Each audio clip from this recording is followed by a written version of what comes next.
The Age of Chaos had arrived in the mortal realms. Treachery spewed across the vast empires protected by the Pantheon of Order.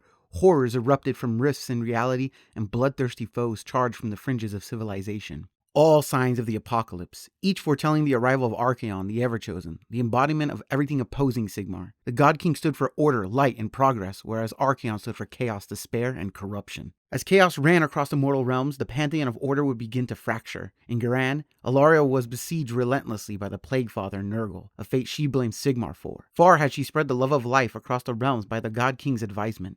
And now, the Chaos God of Entropy lusted for Garan to house his second Plague Garden. In Siesh, Archaon led his forces against the realm of the dead. Sigmar's gaze would be directed elsewhere, leaving Nagash, a great general in his own right, to defend for himself. While the great Necromancer was victorious in fending off Archaon, he felt betrayed by the God King's absence. The Elfin Pantheon did what Elfin Pantheons do. They were barely around focusing on their own secrets. The mortal realms were being ravaged, and there was little Sigmar could do. While all the gods were focusing on their own doubts and grudges, Sigmar led the forefront into innumerable conflicts. In the Battle of the Burning Skies, Sigmar faced off against the Tetrarchs of Chaos, 4 great demon lords. Here, the Pantheon of Order would face off against the bulk of the forces of Chaos. Teclis bedazzled in his radiant light, searing across the sea of chaotic forces. Gorka Morka split through enemy formations and glutted in the destruction he was causing. Sigmar, always in the lead, faced off against the 4 demons, felling the corrupted lords. With his victory, he knew all he had to do was tear the head off of the Chaos leadership. He turned his gaze to Archaon and rushed off to fight the exalted Grand Marshal of the Apocalypse alone. Sigmar had known that Archaon's blade, Slayer of Kings, was deadly in close combat, so he had hurled Galmaraz at his foe. Unknown to Sigmar, his target was a mere illusion, and Galmaraz was thrown into the portal the demonic forces were pouring out from.